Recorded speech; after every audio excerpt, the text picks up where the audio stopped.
5 years ago, Gregory Patrick left his job in Savannah. And think that, anyone would hire me, and my arrogance got the best of me, and I found out that that was not true. Next thing he knew, he ended up at an abandoned piece of property on the Florida-Georgia line. That's where he started knitting, asking family for help with one thing. And I said, if you get me online, I promise you I can do something with this. Within 30 minutes, his first bear sold. As long as I sold the teddy bear, I could have food. He soon left the woods and came to Orlando, but it was rough. You do decide, well, I'll just sleep behind Cumberland Farms for the evening. Homeless for 2 years, Patrick knit his way out of homelessness. 3 years ago, I now had my own apartment that I could walk into and say, I'm safe now. And out back, a private little sanctuary. These are our bikes. We've discovered that you can't leave them out front because someone will find a way to steal them. Patrick now knits 4 to 5 bears a week. The comments that I get about them is that they're kind of sad in a melancholic kind of way. And I remind people, it's not really so much a sadness, it's a longing on their face to be held. He's published 5 books and blogs often. The first thing I do when I get up from any nap or anything like this, I check my numbers to see how many blog hits I've had. This is the one true life I've ever had where I realized that my own 2 hands allowed me to survive. In Orlando, I'm News 13's Allison Walker. 4 years ago, there was no Oak Ridge tennis team. Today, there is a team where knowledge of the game isn't a requirement to join, and yet everybody wins. You win because you're going to have some players who rise to the top that are top players, but the other players win because they learned the game of tennis. Mark Knoll is a former banker who became a tennis coach to help his daughter's team in Tennessee. Fast forward to Oak Ridge, where he brought the no-cut policy. Oak Ridge has had other sports programs, and in particular was known for its track program. However, before Coach Knoll arrived, they did not have a tennis program. In fact, in the beginning, he was taking kids to practice in his personal car.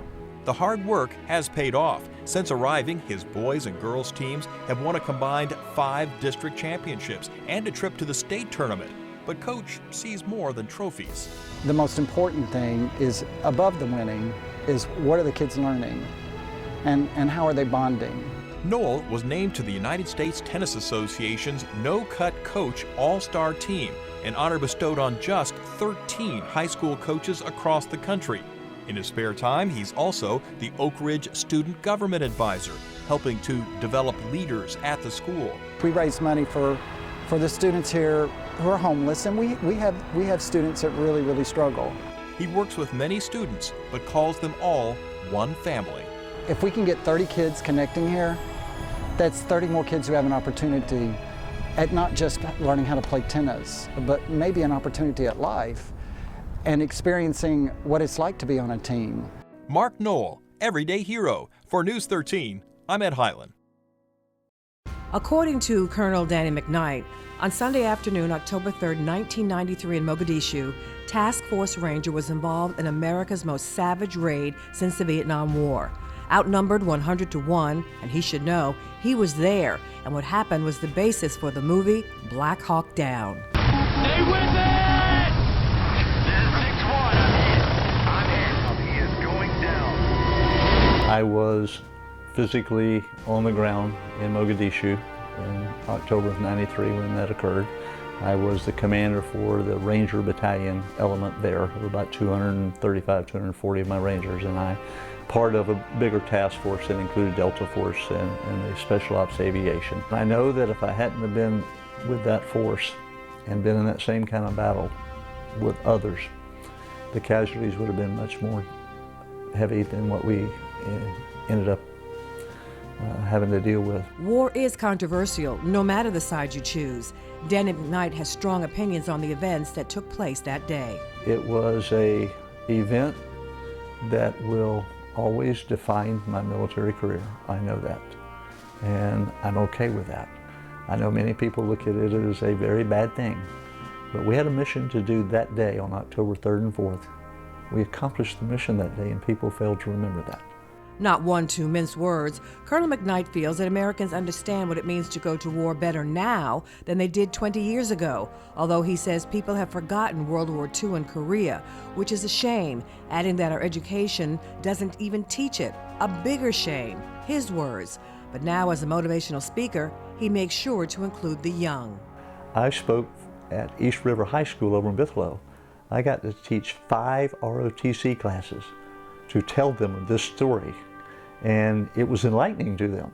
And so I think part of our lack of understanding is we're bringing up a generation of young people right now that don't really understand World War II and Korea.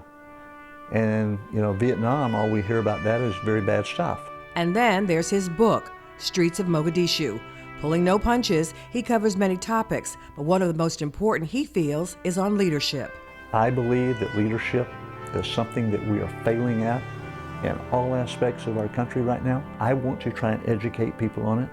And I talk to everything from federal government, FBI, DEA, all the way down to local law enforcement, to schools, to businesses, to all sorts of conferences. And I do it because I want people to understand leadership. Do the young people he talks to get what he's saying? I was at Rockledge High School's ROTC award ceremony the other day, and I got to do the opening comments. And there were, you know, freshmen, sophomores, juniors, and seniors.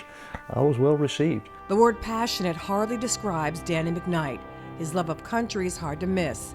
On the road over 200 days a year, I had to ask, what keeps you motivated? I've seen warriors die. I've seen my kids that fought with me die. I do it to honor them. I do it to make people understand. We're still the greatest country in the world, and we will be, because they're Americans that put that uniform on of the United States military, all facets of it, and they are willing to go sacrifice and pay the ultimate price. I don't want people to forget it. That's what motivates me. In Rockledge, Jackie Brockington, News 13. So the Air Race Classic, it's been going on since 1977. We're talking about 10 different states over a span of 4 days. So 2 local women have their eyes set straight ahead on that top prize. That top prize, though, is more than a medal. It's about a higher presence of women in the world of aviation. Prop clear! When I started flying, I started hating to drive. This is Lauren Thompson's 3rd year competing in the Air Race Classic. The rookie is Kelsey Brown. She was a French lit major who didn't want a 9 to 5. I kept saying that, and my folks kept saying, well, you know what has all those options? And I kept saying, no, no, no, no. And after one introductory flight, she was hooked. Put this metal tube in there in order to drain the liquid. The duo walked us through their pre-flight safety check. It's not a car.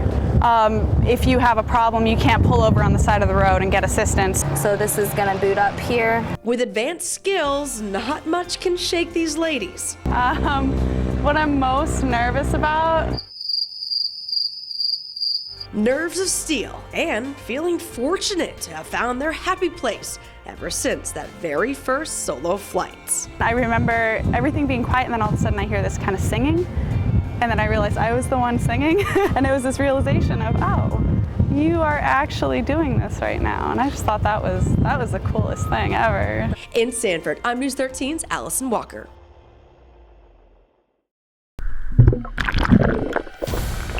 Just under the surface awaits a hungry beast.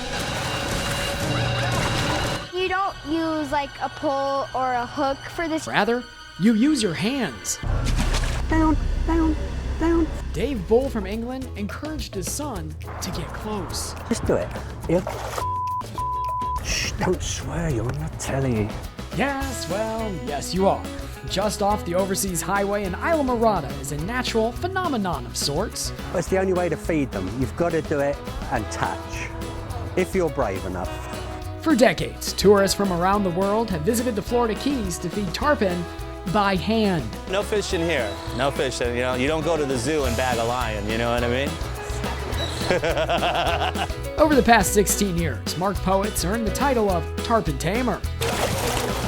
Your hand was in his mouth. Yeah, it was a little bit. See? 1, 2, 3, 4, 5. Mark has a fishtail of how the tarpon started hanging out here. Started with one fish. They got a vet to sew up his jaw, and they let him go. He hung around the dock. Today, the tarpon at Robbie's weigh in at 150 pounds. Once you get them to roll, you can see the girth.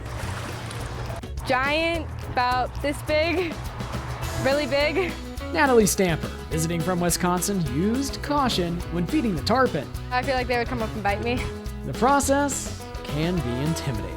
You know they're doing it right when they're screaming. They look like a shark kind of, because they're really big. All right, you ready, Scott? Dig into your bucket, pull out a capelin, and then lean over. Are you ready? Not yet. Has anybody ever lost a digit? No, Okay. not yet. Right above the water. No. Yeah, there you go. Let the fish do the work. He'll come get it. There you go. I've been doing this, I don't know, 16, 17 years, and it just never gets old. After several attempts and several buckets, As I saw right down his gullet. the fear subsides since they don't have any teeth. And well, that's the secret. You see, the tarpon really aren't into people. You could probably walk up to them and not even get hurt. It makes you jump, but it's fun. In fact, learn from the wall of shame. You should be more concerned about losing sunglasses or cell phones than a finger. You know, people lean over, they forget stuff's in their pocket or their glasses are on top of their head and they just bloop. Because you can see like the old phones and brick phones and then the flip, you know, it's just kind of a montage of technology. And since admission is only $1 per person, this is one of the best values in the Florida Keys. They're beautiful fish. Beautiful fish. That's Florida on a Tankful with summer greetings from Isla Mirada.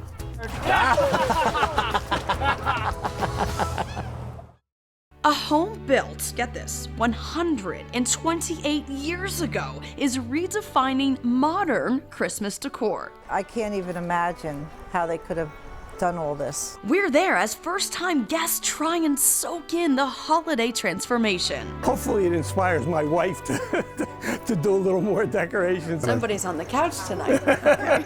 The big to-do is a result of the first thing you see inside. This is the living room, inspired by Disney's Frozen, but for adults. I absolutely sit here with a glass or bourbon. I sit here with some cocoa. JT Thompson lives here and is the head designer, while he brings in local florists who take his breath away. Oh. One of his own tour guides came up with these 4-cent candle covers. Your budget might be this, you could still do this. And that's the result. How amazing is that? Look at that. But the rooms upstairs just have so much going on in them. So what groom wouldn't want to walk into a suite like this and see his bride? I mean, come on, they have cake. So the Stetson Mansion, they do weddings all the time, but this is the first ever Christmas bridal suite. It just makes the place almost pulsate with life. I'd have to agree with Sally. I mean, it's just tremendous.